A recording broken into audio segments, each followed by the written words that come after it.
1,000 crore की journey, if you are doing it double every time, जी so 2 की part 10 is 1024. So in 10 years you will get there rather than 30 years. wow In 10 years you will get from 1 crore to 1,000 crore. okay so 1 crore can become 1000 crores in 10 years in 10 years if you are doubling it every time. if you are doubling it every year. Every year. Right. Wow, amazing. Before I come to that, I want to just talk about why should somebody consider investing in SME stocks, because you have and there is a perception in the market that if you invest in SME stocks, then more than 50-60% of the companies get listed to make money for themselves and not for the investor. will be अगर मैं last 12 साल की सारी companies भी उठा लूं तो उसमें 33% का कैगर के से ज्यादा का रिटर्न हर चौथी कंपनी का. And also 30% of the company have been migrated to the main board SME because of they are growing at these kind of rate.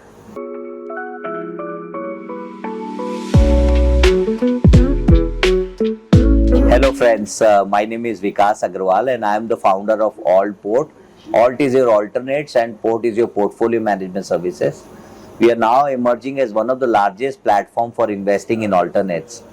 You know, at Allport, we keep organizing these knowledge-based sessions, and the whole idea of organizing these sessions is to educate and empower the investor community, because this particular piece, alternates, is highly scattered, and our attempt is to build a platform wherein we can onboard high-quality portfolio managers. At the same time, we can reach out to investor like yourself and share as much information as possible in order to educate and empower you so that you can take the right decision. So, you know, we've been running this show called Ask the Expert Show, wherein we invite experts on our channel, and we try and read their mind, understand how do they create wealth, and we share the same thing with you so that you can also create a long-term wealth for yourself. So with me, I have someone very special, Rajesh. So Rajesh, first of all, thank you so much for taking the time out from your busy schedule, coming all the way from Delhi. Agreed to do this for our investors in Mumbai. Right.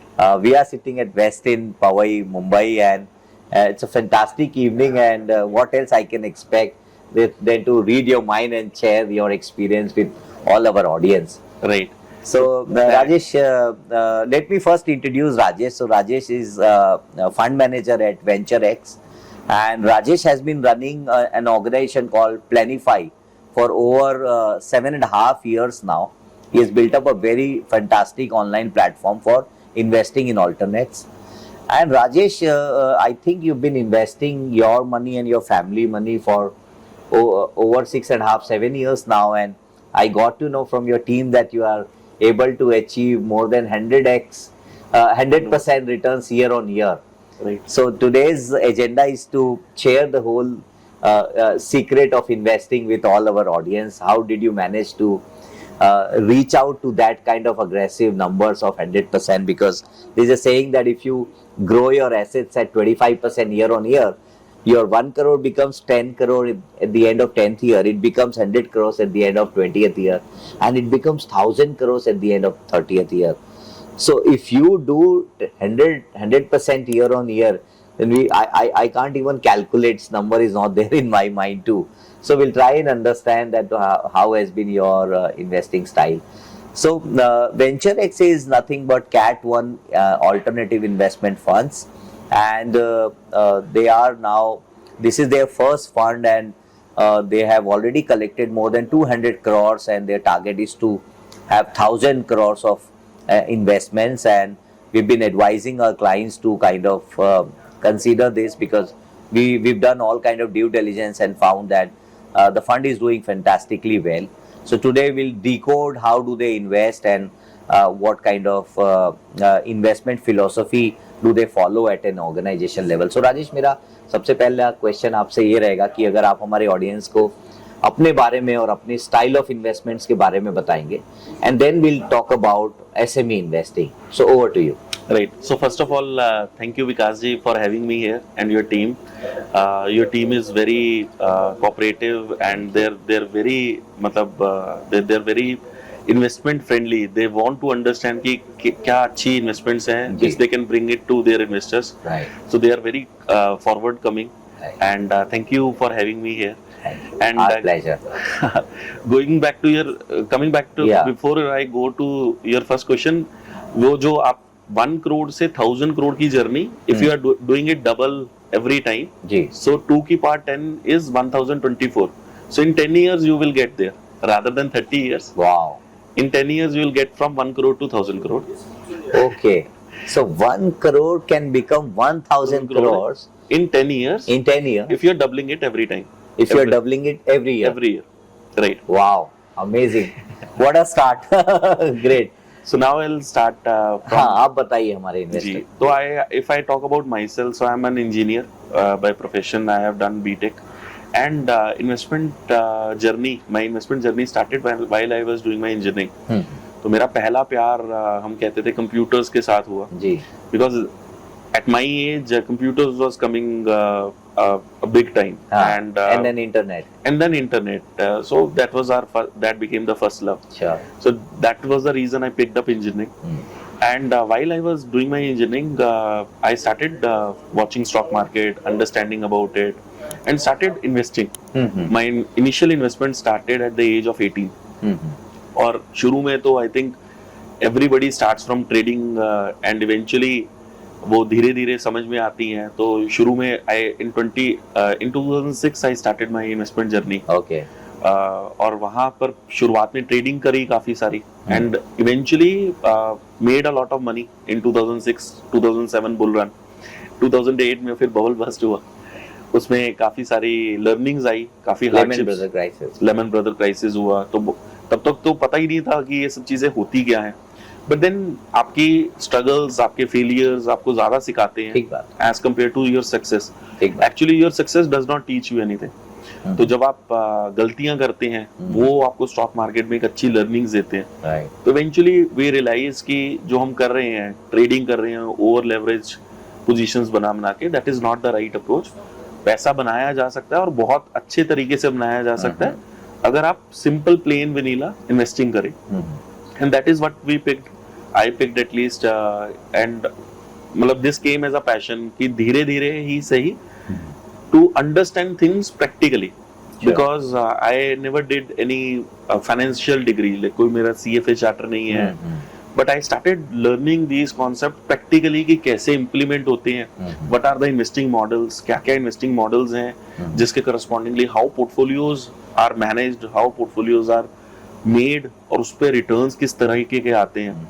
इन चीजों को over an year, over couple of decades मैंने सीखा है और अपनी चीजों को बेहतर करते गया हूँ year on year. And eventually we learned that best returns are in the companies which are smaller in nature. Okay, मतलब it is a common saying कि a rabbit can dance but a elephant will not be able to. है ना, कि जितना बड़ा organisation होगा उतना slow grow करेगा. So because the base is much bigger like as compared to a company which is smaller in nature will be able to grow in numbers, maybe faster than the one which is growing much faster. और by the end of the day हमें तो returns से मतलब है कि किस तरह के रिटर्न्स हम बना रहे हैं. और वो रिटर्न्स की जो कंपाउंडिंग है वो छोटी कंपनीज में ज्यादा बनती है. एंड इवेंचुअली इसी वजह से हम एसएमईज की तरफ, और जो लेस देन बेसिकली 5000 करोड़ का मार्केट कैप वाली कंपनीज है उसके बीच में. राइट. सो मेरा सेकंड क्वेश्चन है कि आपका जो ये फंड है वो SME कंपनीज को प्री IPO में, मतलब before they think about IPO, you go and sit on the board, you acquire the stake of the company in your fund and you start evaluating that. So उसके पहले मैं, before I come to that, I want to just talk about why should somebody consider investing in SME stocks, because you have and there is a perception in the market that if you invest in SME stocks then more than 50-60% of the companies get listed to make money for themselves and not for the investor. Would it be fair on my part to say that, number one? And number two, थोड़ा सा data बताइए कि आप SMEs में कितनी companies हैं, historical returns क्या है?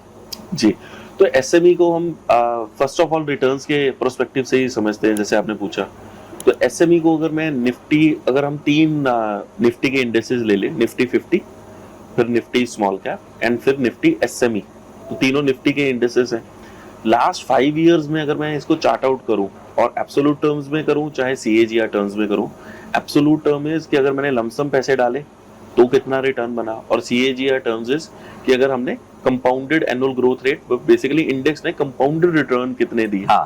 तो पिछले 5 साल में आप अगर आप ऑब्जर्व करेंगे तो SMEs have every year outperformed small cap True, and small caps have every year outperformed large cap. true. एक जनरल परसेप्शन क्या चलता है कि मे बी इस साल लार्ज कैप ज्यादा बढ़ेंगे या मे बी मिड कैप ज्यादा बढ़ेंगे, बट ऐसा कभी भी होता नहीं है। SMEs हमेशा स्मॉल कैप्स को अगेन और स्मॉल कैप्स हमेशा लार्ज कैप को इन द होल ईयर हाँ 10-20 साल का डेटा देखते हैं तो दे आउट परफॉर्म। इवन में 5 की बजाय 10, 15, 20, 25, 30 इयर्स भी करेंगे तो भी वो आउट परफॉर्मेंस है। अभी आउट परफॉर्मेंस है कितनी, मान लीजिए आपने 1 करोड़ रुपए इन्वेस्ट किया है SME के इंडेक्स में, अभी में हम सिर्फ इंडेक्स की बात कर रहे हैं, तो 1 करोड़ की investment in last 5 year in Nifty SME has become 11 crore 45 lakh. Wow, 11.5 crore 5 साल में 11.5 करोड़ मेरे हिसाब से तो काफी अच्छा रिटर्न है। Very good. और यही अगर आपने स्मॉल कैप इंडेक्स में इन्वेस्टमेंट किया हो तो वही 1 करोड़ की वैल्यू आज 3 करोड़ 13 लाख है। तो between 3 crore 13 lakh and 11.5 crore the difference is almost 8 crore, more than 8 crore. Right. तो 8 करोड़ का डिफरेंस तो बहुत ज्यादा है। But can we look at 10 years of data point? Because I think 5 years is too small to compare. 5 years में 10 इयर्स में भी अगर मैं कंपाउंडेड रिटर्न्स की बात Index. करूंगा इंडेक्स की तो 55% का कैगर है। Wow, that's Which is even again- more amazing. Yeah, 55% है. Right, Only the index. Only the index. और अगर मैं निफ्टी 50 की बात करूं तो निफ्टी 50 का पिछले 5 साल में 1 करोड़ की इन्वेस्टमेंट पे रिटर्न है 1 करोड़ 48 लाख। तो 1.5 करोड़ में और 11 करोड़ 45 लाख में तो ऑलमोस्ट डिफरेंस 10 करोड़ का है। Huge difference. Very huge difference. तो मतलब निफ्टी के साथ 10 करोड़ का, निफ्टी स्मॉल कैप के साथ मोर देन 8 करोड़ का। इस वजह से हम लोगों को बोलते हैं कि आपको SMEs के बीच में एक एक्सपोजर लेना चाहिए। SME के इंडेक्स का, निफ्टी के SME के इंडेक्स का रिटर्न पिछले 5 साल का 66% है वर्सेस स्मॉल कैप का 33% वर्सेस निफ्टी का 20%। तो 66% is a very good return. अब मैंने निफ्टी के, अभी हम निफ्टी की बात कर रहे हैं SME के इंडेक्स की रिटर्न की। आप BSE के SME के इंडेक्स का रिटर्न देखिए, पिछले 5 साल का CAGR रिटर्न 135% है। The benchmark. The benchmark index, मतलब यू कैन गूगल इट, आप नेट पे जाकर गूगल करिए BSE SME इंडेक्स, बहुत सारी वेबसाइट्स आ जाएंगी।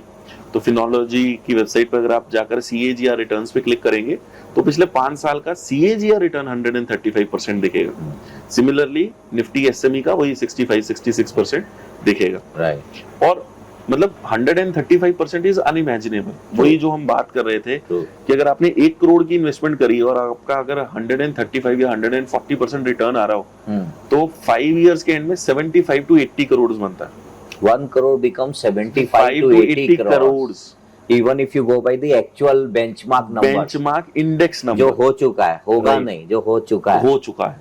तो और जनरली अच्छे एक्टिव फंड मैनेजर्स तो इंडेक्स के रिटर्न्स को बीट करते हैं। तो मैं तो ये कह रहा हूँ कि इंडेक्स के रिटर्न्स को पकड़ लेते हैं एज अ बेसलाइन। ठीक तो है. इसी वजह से हम कहते हैं कि भाई आपने, क्योंकि आपका एक्सपोजर BSE में भी आएगा, NSE में भी आएगा, दोनों कंपनीज का मिक्सचर करेंगे तो कहीं 80%, 100%, 110% का CAGR रिटर्न जो हम बात करते हैं कि 102% का हमारा कैगर है, वो उसी वजह से है कि वो 65 और 135 का एक काइंड ऑफ एवरेज ही हमारा रिटर्न काइंड ऑफ बना हुआ है, and which we are very happy about कि Right. चलिए बहुत अच्छे रिटर्न्स बने हैं। Correct. और अभी आपने बात करी थी दूसरे पार्ट की कि SMEs ने शायद अपने लिए क्या वेल्थ बना रहे हैं, तो ये देखिए मार्केट में एक सिर्फ परसेप्शन है, ऐसा कुछ भी नहीं है।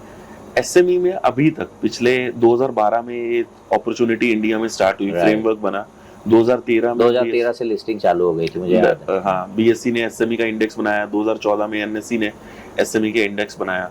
पहले 5-6 साल में तो सिर्फ 50-60 कंपनीज ही आई थी, बट उसके बाद अब तेजी पकड़ ली है, तकरीबन हर साल 150-200 कंपनीज लिस्ट हो रही है। टोटल कितनी कंपनीज है और हर साल कितनी आ रही है? अभी अराउंड 1500 प्लस 1600 के करीब कंपनीज लिस्ट हो चुकी हैं, अगर मैं इस साल का डेटा भी इंक्लूड कर लूं।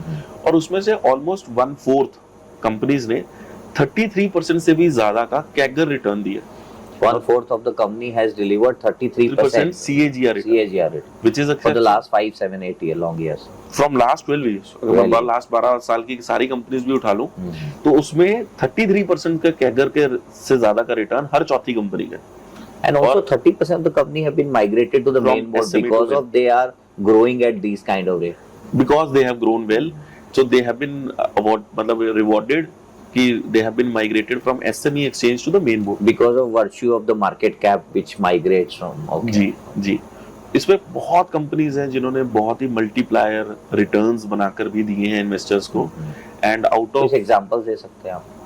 जी बहुत सारी एग्जांपल्स हैं। Examples between the large companies, the mid companies and SME companies. ठीक है, तो सबसे पहले जो मेरे जहन में आती है वो है डीपी आभूषण।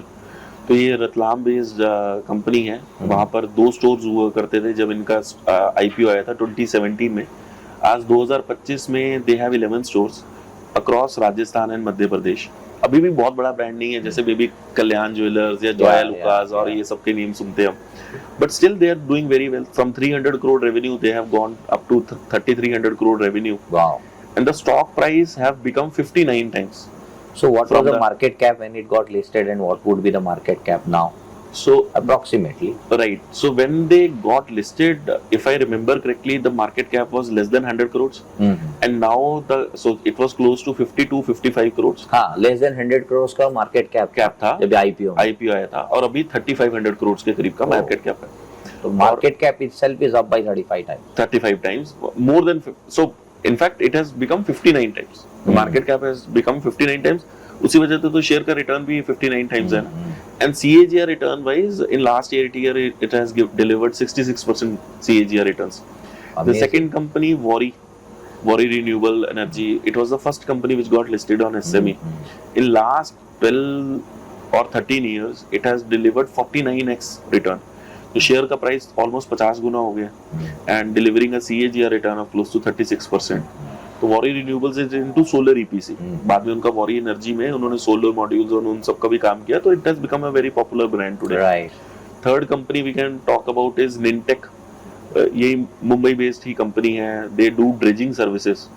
तो बेसिकली पोर्ट्स के नीचे मिट्टी को हटाते हैं ताकि बड़े पोर्ट्स आके, बड़ी शिप्स आके डॉक कर सके। Very simple business. In 2021, their share got listed. The stock has become 46 times in last 4.5 years, giving a CAGR return of close to 146%. Oh, wow.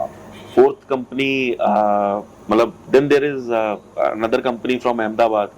In fact, Nintech system is from Ahmedabad, जिसमें उस company के पहली company का नाम है knowledge marine. Okay. Knowledge marine, I am sorry, तो knowledge marine है जो बेसिकली 4.5 years में 46 टाइम्स है। अच्छा, जिसका आप बता रहे हैं मिट्टी हटाते हैं। हाँ। और निनटेक सिस्टम तो क्लाउड कंप्यूटिंग की कंपनी है अहमदाबाद बेस्ड। अच्छा। क्लाउड कंप्यूटिंग और softwares as a service provide करते हैं। 12 करोड़ का मार्केट कैप था जब उसकी लिस्टिंग हुई थी, आज 850 करोड़ का मार्केट कैप है। और Don't tell me. Right, the share has become more than 40 times. Again CAGR returns भी फिनोमिनल है निनटेक के भी। अद्वैत इंफ्राटेक है Noida based company, Delhi NCR से। Amazing returns, again more than 40x it has delivered. May be ये companies वैसी हैं जिसमें उतना नाम नहीं सुना हो। आप वो भी कंपनीज पकड़ सकते हैं जो आज आप जिसको ब्लू चिप्स या ब्लू हम कहते हैं कि these are the like the most stable companies, है ना। उसमें सबसे पहले कंपनी का नाम है आइशर मोटर। 1992 में जब उनका IPO आया था, जी। The total valuation of the company was 35 crore. अच्छा, before Siddharth Lal took over that. हाँ, सो मतलब उनके फादर के टाइम पे कंपनी। उनके फादर के टाइम पे सिद्धार्थ लाल, उनके बेटे 2007 में 99 में उन्होंने एंटर किया था। 2007 में उनको पूरा मैंडेट मिला था। मैंडेट मिला था। तो 35 करोड़ की company in 1 crore investment today is close to 4461 crore. Wow. The second company Asian Paints, 135 crore की वैल्यूएशन पे IPO आया था इन 1982। Today it is worth more than 2 lakh crores. Again, 1 crore investment has become more than like 1600 times. Right. HDFC Bank 1995 में जब IPO आया था तो मात्र 400 करोड़ की वैल्यूएशन थी। आज तकरीबन 15 लाख करोड़ का मार्केट कैप है। और हम तो हंसते हैं कई बार कि आज की डेट में HDFC का जो म्यूचुअल फंड है, at times they will be taking on a position in a company of 400 crores। तब पूरे बैंक का, मतलब म्यूचुअल फंड तो एक छोटा है ना सेक्शन है, पूरे बैंक की वैल्यूएशन 400 करोड़ की थी। Oh yes, numbers have look at Infosys, जब लिस्ट हुआ 50 करोड़ का, उन्होंने ओबेरॉय में आए थे वो नारायण मूर्ति जी, और 50 करोड़ के मार्केट कैप से चालू किया था। और वो भी इंटरेस्टिंगली उस वक्त मतलब मॉर्गन स्टैनली ने 13 करोड़ रुपए देके IPO को बेल आउट किया था। IPO was not even subscribed from 1980, fully subscribed. तो वहां से उनकी जो जर्नी चालू हुई, आज वो तकरीबन 6.25 लाख करोड़ का मार्केट कैप है, 5,75,000 करोड़ का, है ना। We have a lot of companies. Divi's Laboratory है. So, sorry to interrupt here. So, since you talked about Morgan Stanley, I want to read your mind here. So, ये जो large, even institutional players हैं, they are putting their own money in these, taking bet on these SME stocks. Like I overheard from somebody that Morgan Stanley is doing anchor investing in SME stocks.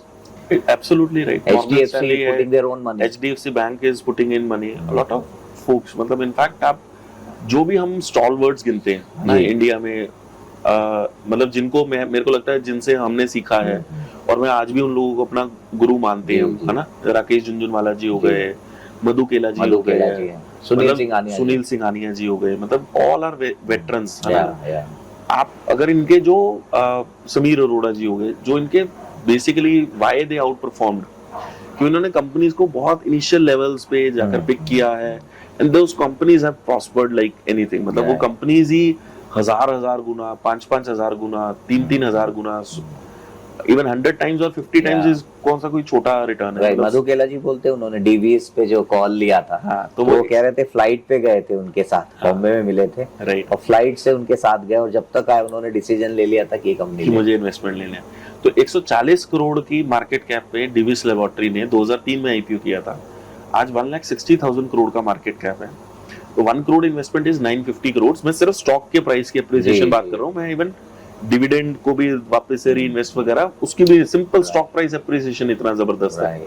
Divi's laboratory के अलावा page industries, मतलब jockey brand, popular brand, है ना, 2007 में IPO आया था eight only 401 crore valuation. हाँ, 500 रुपए का स्टॉक था उसमें. हाँ, और आज 50,000 करोड़ का मार्केट कैप है. और 50,000 का स्टॉक भी, रेट भी 50,000 रुपए.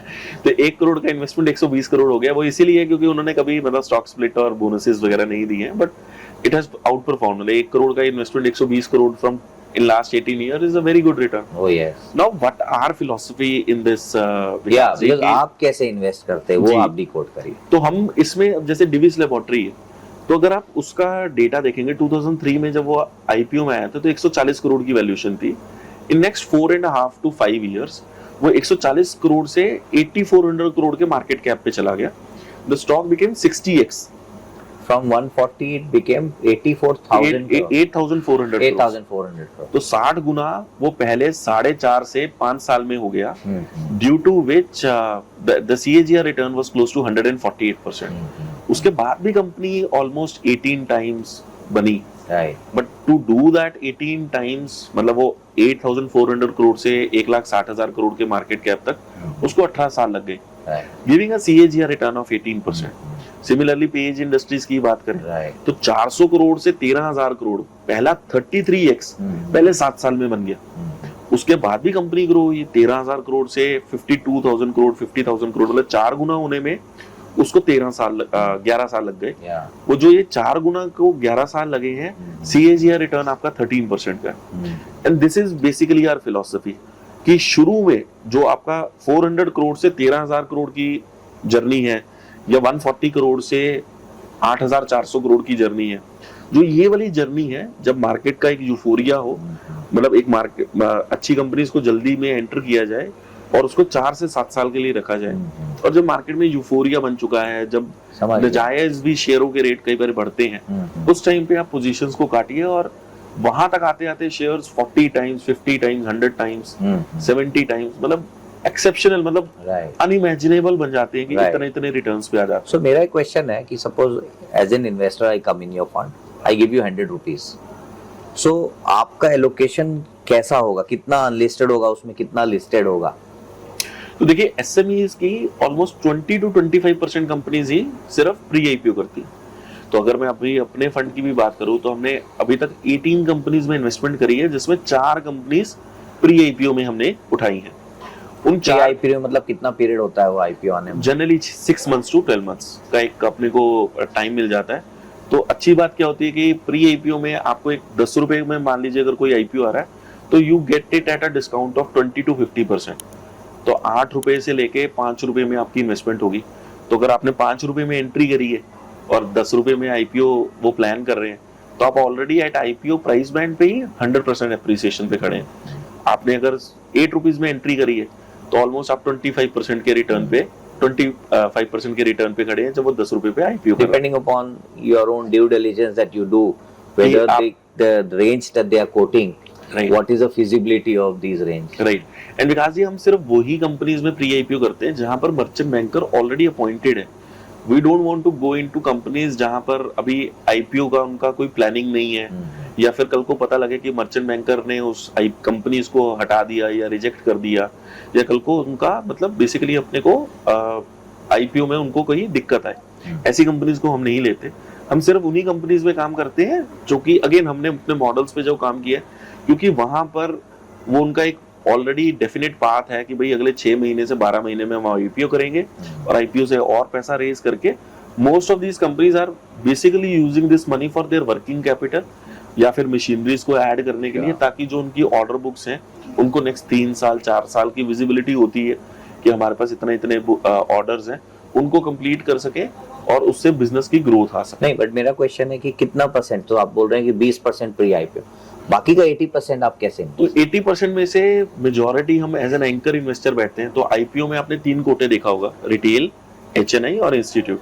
तो इंस्टीट्यूट जब आप एआईएफ का लाइसेंस ले लेते हैं तो यू बिकम एन इंस्टीट्यूट। तो एज एन इंस्टीट्यूशनल इन्वेस्टर आप एज एन इंस्टीट्यूशनल इन्वेस्टर आपको अलॉटमेंट मिलते हैं। तो रिटेल और एचएनआई में तो कंफर्म्ड अलॉटमेंट्स नहीं होते, बट एज एन इंस्टीट्यूट भी वहां पर 2 कोटा होते हैं। एक होता है एंकर इन्वेस्टर, दूसरा होता है क्यूआईबी। तो एंकर इन्वेस्टर में मर्चेंट बैंकर हमें पहले अलॉटमेंट कंफर्म करते हैं। जो कंपनीज में हमारी थीसिस मैच करती है कि हम इस कंपनी में इन्वेस्टमेंट करना चाहते हैं, तो मर्चेंट बैंकर हमें शेयर्स अलॉट करते हैं। तो उन कंपनीज को हम अपने पोर्टफोलियो में ऐड करते हैं। तो वो कितना परसेंट होता होगा? प्रोबेबली 50% अलॉटमेंट्स वहां आती हैं और बाकी के 20 से 25% सेकेंडरी मार्केट में भी जब वो लिस्ट भी हो जाता है शेयर, उसके बाद भी हम अपनी पोजीशन अगर ऐड करना चाहें उस शेयर में तो भी ऐड करते हैं। तो अभी आपने पोजीशन बनाई है 25% की लिस्टेड कंपनीज में बिल्कुल बनाई है। देखिए बहुत वंडरफुल बिजनेसेस हैं इंडिया में जो पिछले 1 साल, हमारा फंड तो जैसे मार्च में स्टार्ट हुआ पर पिछले साल लिस्ट हुई हैं, उससे पिछले साल लिस्ट हुई हैं, and those companies are growing at a very. कितनी कंपनी रखते हैं आप पोर्टफोलियो लेवल पे? सॉरी, मैं आपको थोड़ा rapid fire question, no problem, for the benefit of our investor. Right. तो हम अपने पोर्टफोलियो में एक्सपेक्ट कर रहे हैं जी कि अराउंड 80 की कंपनीज होंगी, 50 to 80 कंपनीज होंगी। तो हमारा portfolio location in any company will be around 1 to 2%। एक से रिस्क मिटिगेट हो जाता है। तो रिस्क मिटिगेट हो जाता है, उससे एक पोर्टफोलियो की डाइवर्सिफिकेशन अच्छी आ जाती है।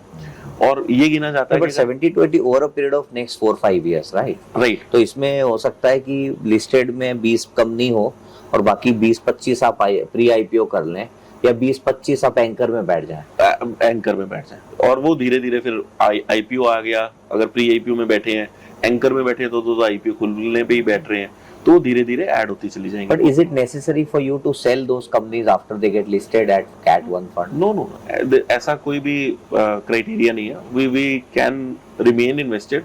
इवन वो एसएमई से मेन बोर्ड पे भी मूव होती है।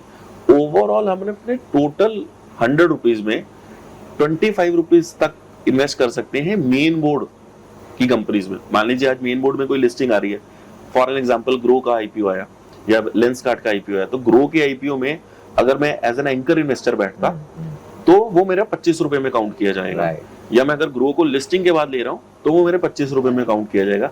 बट यही अगर मैंने ग्रो को प्री आईपीओ मार्केट में लिया तो वो मेरा अनलिस्टेड में ही काउंट किया गया है। फिर वो मतलब उस पे एसएमई वाला क्राइटेरिया है, फिर उस पे लिस्टिंग वाला क्राइटेरिया नहीं है। सिमिलरली ग्रो की बजाय अगर आप कोई भी और भी स्टॉक भी पकड़े तो या तो हम प्री आईपीओ में इन्वेस्ट करेंगे या फिर एसएमई के टाइम पे इन्वेस्ट कर रहे हैं तो एसएमई में भी प्री आईपीओ के टाइम पे इन्वेस्टमेंट, या फिर एंकर इन्वेस्टर जब आईपीओ ओपन हो रहा है, या फिर सेकेंडरी मार्केट।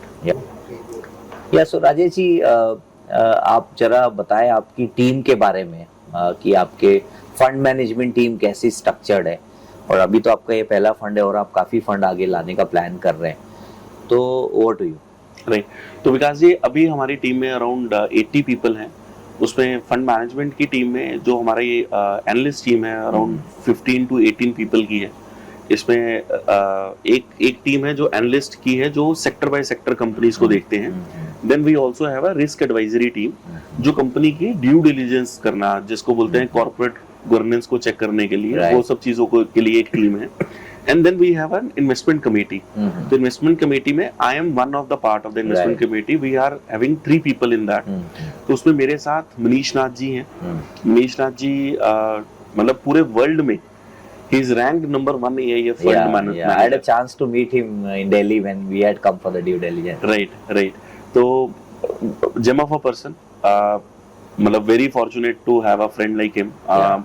हमें ज्वाइन करने से पहले वो 20 साल उन्होंने न्यूयॉर्क स्टॉक एक्सचेंज पे बिताए हैं और वहां पर आर्कस्टोन कैपिटल जो कि एक यूएस बेस्ड हेज फंड है उसका passage to India opportunity fund वो मैनेज करते थे। वो मैनेज करते हुए उन्होंने उस फंड के बीच में ज्योति रेजिन पिक किया था 2013 में। ओके 1 करोड़ की इन्वेस्टमेंट आज वो 700 करोड़ है। In 12 years 1 crore investment has become 700 crore. Astral pipe pick किया था उन्होंने उस फंड में 300 करोड़ की वैल्यूएशन पे, आज वो 60,000 करोड़ का मार्केट कैप है एस्ट्रल पाइप का, तो 1 crore investment has become 200 crore. Similarly, Warri Renewables, Refex, Pidilite, he's done a lot of good investment work. And by far, I think so. We've been interacting with a lot of fund management team. Yours is perhaps one of the largest in India because in SME segment, you don't have an investment team with about 15 people doing only complete research. हाँ, तो basically companies भी ज़्यादा हैं। क्यों? इसका reason विकास जी यही है क्योंकि number of companies are more. हमने एक segregations किए थे कि 50 जो हम कहते हैं निफ्टी 50 उसमें कितने मार्केट कैप तक की कंपनीज आती है, तो 1,75,000 करोड़ प्लस इज निफ्टी 50। उसके बाद हम कहते हैं next 250 companies is your mid cap, तो वो 1,75,000 करोड़ से आप नीचे आते रहेंगे, 25,000 करोड़ पर आप ऑलमोस्ट टच बेस कर जाएंगे, तो आपकी नेक्स्ट वो 250 मिड कैप कंपनीज आती हैं। उसके बाद 25,000 से 5,000 करोड़ में ऑलमोस्ट 500 कंपनीज है, थोड़ा बहुत 5-10 प्लस माइनस होंगी क्योंकि रोज मार्केट अप नीचे होती है, मैं इन टोटल बता रहा हूँ ब्रॉडर लेवल पे। तो 25,000 से 5,000 करोड़ के बीच में 500 स्मॉल कैप कंपनीज है, that we call as small cap. 5,000 crore से नीचे 5,000 करोड़ से 1,000 करोड़ के बीच में there are more than 1,000 companies. तो universe becomes bigger and bigger as you go down, right. तो वो डीप डेप्थ उतनी बढ़ती चली जाती है।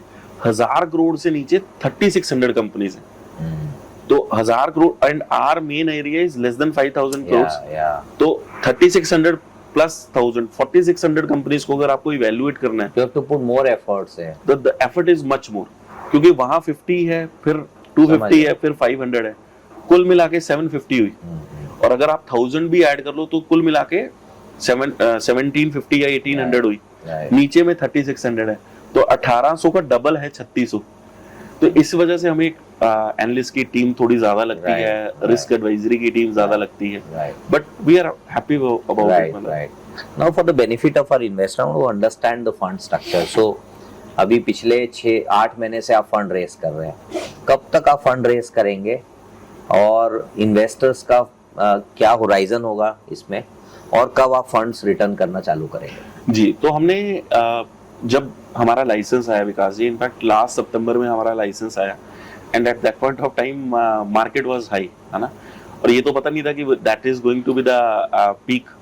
तो उस टाइम पे वी वर काइंड ऑफ मतलब हम सोच रहे, मतलब we kind of was also doubtful कि यार अभी अगर फंड स्टार्ट करते हैं मार्केट तो करेक्ट होगी, कब करेक्ट होगी वी आर नॉट अवेयर, तो हमारे तो रिटर्न्स खराब हो जाएंगे या कुछ होगा। तो at that point of time we decided rather than taking the money upfront, सारे पैसे इकट्ठे लेने की बजाय इसको स्टैगर्ड वे में लेते हैं। तो हमने अगेन ऑब्जर्व क्या किया, again from the data point, like market का एक 8 इयर्स का साइकिल है।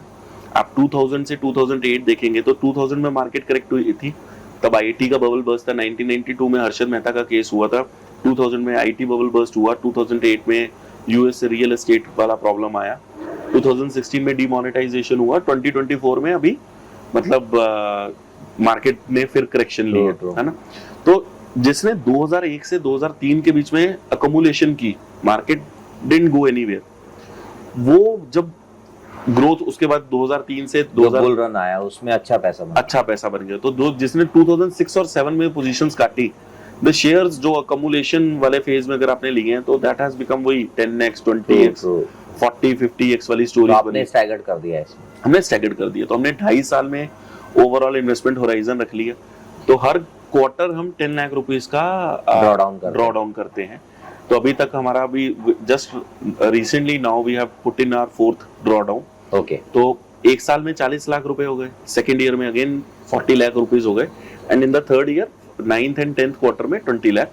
तो ये टोटल 1 करोड़ का बट इन्वेस्टमेंट हो इन्वेस्टर गया। के पास ये भी ऑप्शन है कि एक बार में आपको अगर 1 करोड़ देना है तो दे सकते दे हैं, सकते हैं, और 10-10 लाख के 10 महीने में देना है तो भी दे सकते तो भी हैं। दे सकते हैं, they can do that. Like for example, if I am bullish on SME stock, I can right. तो हमने अगेन इन्वेस्टर से जब बात करी, कई इन्वेस्टर्स ऐसे हैं हमारे पास जिन्होंने कम्युलेटेड भी पैसे दिए हैं, एंड उनका फायदा उनको मिल जाता है कि 12% का जो एक CAGR रिटर्न, जो हर्डल रेट हमने कमिट किया है, तो जनरली आप इंडिया में देखेंगे तो 90% फंड्स 8% या 10% कैगर देते हैं। राइट, हमने हर्डल में 12% रखा है, तो 8% और 12% में 4 पॉइंट्स का डिफरेंस है, वो 50% अप है।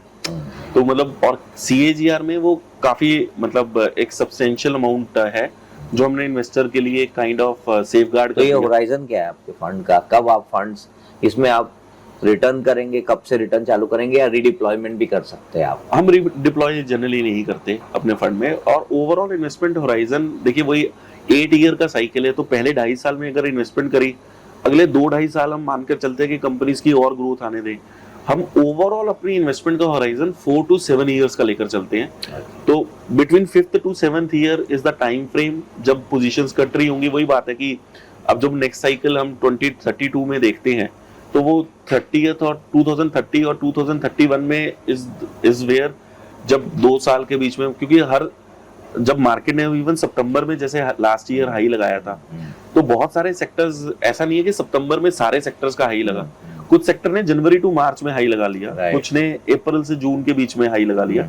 तो जो सेक्टर यूफोरिया में चल रहा होता है, उसमें हम पोजीशंस काटते चले जाते हैं, और वो फिर पैसा इन्वेस्टर्स को वापस चला जाएगा। मतलब वो पहले प्रिंसिपल अमाउंट जाएगा। कैन आई से कि 6th year onwards you will start refunding money? 6 तो to 7 आप ईयर में 6 to 7th ईयर आप कैसे देंगे? इंस्टॉलमेंट में फंड्स देंगे?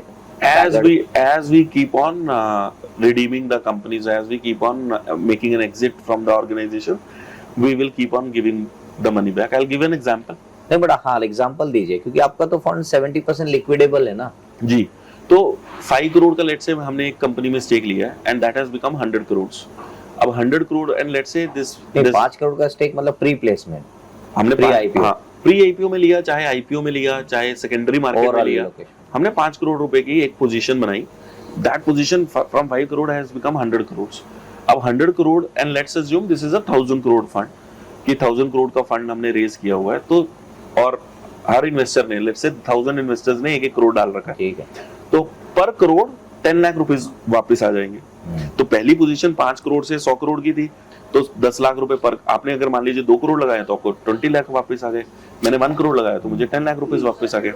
तो उनका कैपिटल आउट कर देंगे आप 6 to 7th ईयर में, राइट। तो सेकंड कंपनी में मान लीजिए हमने 5 करोड़ फिर लगाया है, एंड लेट्स अज्यूम इस बार 50 करोड़ बना है उस कंपनी में, तो वो 50 करोड़ अगेन 1000 इन्वेस्टर्स में 1000 करोड़ में डिस्पर्स होना है, तो 5 लाख पर करोड़ रुपीस वापस आने लगे। तो पहली कंपनी में मुझे 10 लाख रुपए वापस आए थे, अब मेरे 5 लाख रुपए वापस आए। थर्ड कंपनी में हो सकता है 3 लाख रुपए वापस आए, चौथी कंपनी में हो सकता है 15 लाख रुपए वापस आए। ऐसे कर करके पहले मेरा प्रिंसिपल अमाउंट ऑफ 1 करोड़ वापस किया जाएगा, फिर 12% का कैगर रिटर्न जो XIRR के हिसाब से बना है लास्ट 5 इयर्स का, तो 12% के हिसाब से 60 तो सिंपल इंटरेस्ट है। कैगर रिटर्न तकरीबन आप मान के चलिए 75 to 80 के बीच में कहीं बैठेगा। लेट्स अज्यूम 80 बैठता है, तो 80 लाख रुपीस ऐसे वापस किए जाएंगे, और उसके बाद फिर टोटल का 80-20 प्रॉफिट शेयरिंग चलता चले जाएगा। ओके। तो बेसिकली मेरा ये मानना है कि 6th ईयर ऑनवर्ड्स आप 6 to 7th ईयर हो सकता है आपका कैपिटल तो रिटर्न हो जाए इन्वेस्टर का इजीली, और उसके बाद में depending upon how the markets are you may decide, but you have horizon of 6 to 8 years is broadly that you are looking at. That is the broader range. Okay, and you know, AIFs are supposed to be a private placement and we can't talk about indicative returns etc. But I can always ask you, what is the kind of internal targets that you have in your mind, as you are one of the principal fund manager and also one of the founders.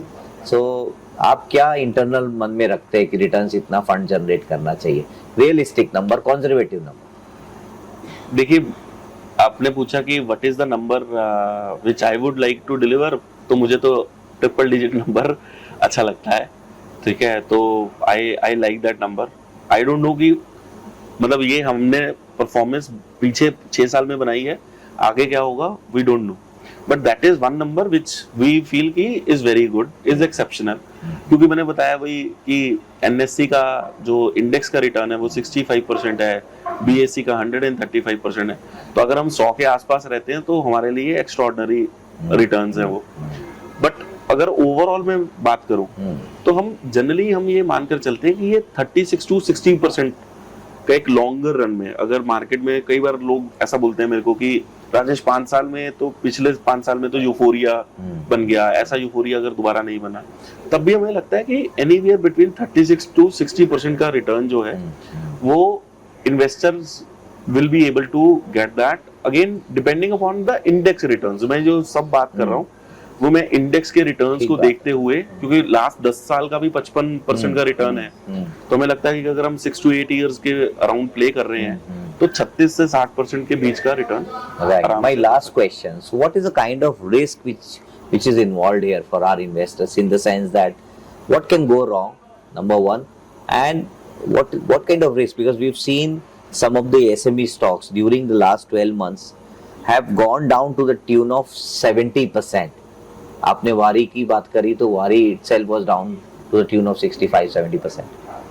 तो इस तरह की volatility आपके fund में देखने को मिलेगी क्या इन्वेस्टर्स?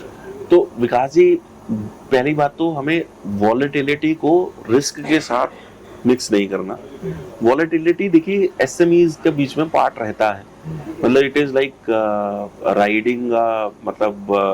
राइडिंग अ बुल जो कि झटके मार रहा है, तो आपको उसको कंट्रोल करने में एट टाइम्स, बिकॉज इवन जैसे टाइटन की परफेक्ट एग्जांपल है राकेश झुनझुनवाला जी की, कि उन्होंने 20 साल के इन्वेस्टमेंट होराइजन से ऊपर हो गया उस कंपनी के बीच में, and the stock has corrected almost 70% 6 times in that 20-year horizon.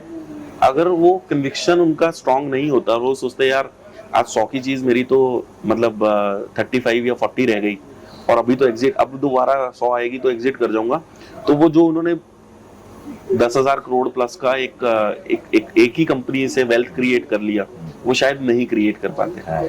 तो आपको भी वैसा ही इन्वेस्टमेंट होराइजन मतलब लेकर चलना है कि अगर मार्केट में कहीं करेक्शन आता है, अगर कोई एग्जिट कर भी रहा है, दैट डज नॉट मीन कि आपकी कंपनी बुरी है।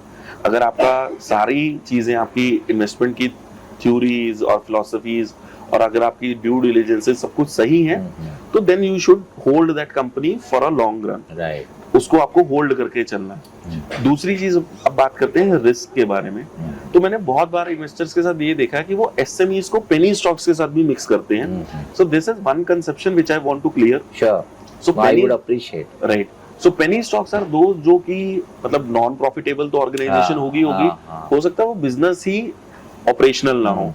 मतलब बहुत बार क्या होता है कि कई ऑपरेटर्स चलाते हैं उसको, मैनिपुलेट करते हैं, तो वो मतलब उसको पंप एंड डंप बोल देते हैं कि पंप एंड डंप किया जाता है कि पहले उन्होंने शेयर्स ले लिए, उसमें कोई ना कोई स्टोरी बना दी जाएगी कि इसमें अदानी आ रहे हैं या फिर बिरलाज आ रहे हैं या फिर है ना बट नॉट कुछ ऐसा चेंज होने वाला है। इन्वेस्टर्स के साथ हमारे धोखा होता है ऐसा।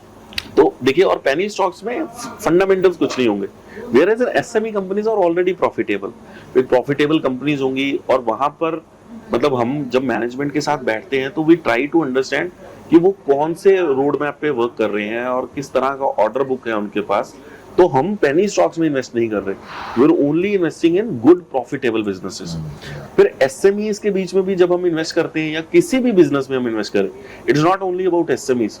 दो ही तरह के रिस्क है, क्योंकि बड़ी कंपनीज भी मतलब has also gone bust, like the example of Satyam, है ना, सत्यम इतनी बड़ी कंपनी थी वो बस्ट हुई, या फिर सीसीडी थी, है ना, वो बस्ट हुई, IL&FS ट्रांसपोर्टेशन था वो बस्ट हुआ। ये तो कंपनीज बहुत बड़ी बड़ी थी, तो ये क्यों बस्ट हुई? तो दो ही रीजंस हैं, आइदर एनी बिजनेस में अगर आप इन्वेस्ट करते हैं तो या तो कंपनी ज्यादा डेट में अगर है, तो अगर वो हाई डेट में है और वो अपने डेट को रीपे नहीं कर पा रही, सर्विस नहीं कर पा रही, तो वो एक विशियस साइकिल में फंस जाती है। तो हाई डेट कंपनीज में नहीं जाना। And the second is corporate governance. Corporate governance को हम हिंदी पंजाबी में बोल सकते हैं कि नीयत, कि फाउंडर की नीयत कैसी है। तो फाउंडर की नीयत का क्या मतलब है कि वो बीच में कैश एडजस्ट ना करता हो, कंपनी में से पैसे ना निकालता हो, रिलेटेड पार्टी ट्रांजैक्शन से एंट्रीज ना घुमा रहा हो, अनरिलेटेड बिजनेस को अपने बिजनेस में ना दिखाता हो, टैक्स अगर वो बोलता है मेरा इतना प्रॉफिट है तो टैक्स भरता हो, और अगर टैक्स भी भर रहा है तो क्वार्टर बाय क्वार्टर के एडवांस टैक्सेस प्रॉपर्ली भरता हो, तो ये फाइनेंशियल ड्यू डिलीजेंस का पार्ट है. हम इसे पूरे को फॉरेंसिक ड्यू डिलीजेंस बोलते हैं और उसको 4 पार्ट्स में डिवाइड करते हैं. फर्स्ट इज ऑन फील्ड, जाकर मैनेजमेंट को मिलना, उनकी टीम को मिलना, उनके प्लांट को विजिट करना. And we don't do it only at the time of investment, we try to do it every 6 to 9 months. जाकर ताकि पता लगे कि जो उन्होंने पैसा रेज किया था उसको वो सही से डिप्लॉय भी कर पा रहे हैं. देखिए, चैलेंजेस आना नेचुरल बात है. क्या उसको वो ओवरकम करने की कोशिश कर रहे हैं या फिर मतलब they have change their stories, या जो उन्होंने पहले विजन बनाया था उन्होंने उसमें कोई चेंजेस कर लिए हैं. उसका ग्राउंड रियलिटी में तभी पता लग पाता है जब आप जाकर प्लांट्स को विजिट करते हैं. The second part is the financial due diligence, जिसके बारे में मैंने बात करी. Third is the legal due diligence. ऐसी भी कंपनीज आती हैं जिसमें क्रिमिनल रिकॉर्ड्स होते हैं फाउंडर्स के, मतलब व्हाट नॉट, मतलब उनके नॉन कंप्लायंसेस खड़े होते हैं. आईटी की तरफ से 50-50, 60-60, 100-100 केसेस, या फिर जीएसटी के केसेस. तो इसका पता लगता है कि मैनेजमेंट मतलब सीरियस नहीं है अपने, और हर इंडस्ट्री के अपने कुछ स्टैंडर्ड्स हैं. अगर वो उसको नहीं फॉलो कर पा रहे तो वहां पर प्रॉब्लम्स पता लगती हैं. अगर बार बार अपनी मैनेजमेंट को वो चेंज कर रहे हैं, इंडिपेंडेंट डायरेक्टर्स को चेंज कर रहे हैं, ऑडिटर्स को चेंज कर रहे हैं, ऑल दीज आर साइंस जिसको हम ट्रैक करते हैं. And the fourth is the technology due diligence. Technology due diligence में अगर कोई बंदा बोलता है मेरे पास एक आईपी है या मेरे पास ये पेटेंट है, उसको जाके वेरीफाई करना. अगर वो बोलते हैं मेरे पास ये ऑर्डर बुक है, तो उसके एलओआई को जाके कंफर्म करना कि एवरीथिंग इज इन प्लेस. तो ये सारी चीजों को हम देख के उसके बाद ही कंपनी में इन्वेस्ट करते हैं. तो उससे फिल्ट्रेशन बहुत हो जाती है कंपनीज की. तो बाद में जिस आप कंपनी में जाते हो तो देन मतलब it becomes much more convenient. तो वहां पर गिरने के चांसेस काफी कम हो जाते हैं. Great. So thank you so much. With that, we would like to conclude the session. It was wonderful talking to you, Rajesh ji. Thank you so much once again. Thank you, Vikas ji, coming all the way from Delhi and agreed to do this for our investors. Right. So I hope you enjoyed the session. In case you have any more queries with regards to funds or you wish to speak to Rajesh ji, please reach out to our team at allportfunds.com. Book an appointment with a team of experts and they would be able to reach out to you and explain the whole thing in layman language if you wish to know more about it. So with that, we'll conclude the session here. Thank you so much. And if you like it, please subscribe to our YouTube channel. Thank you.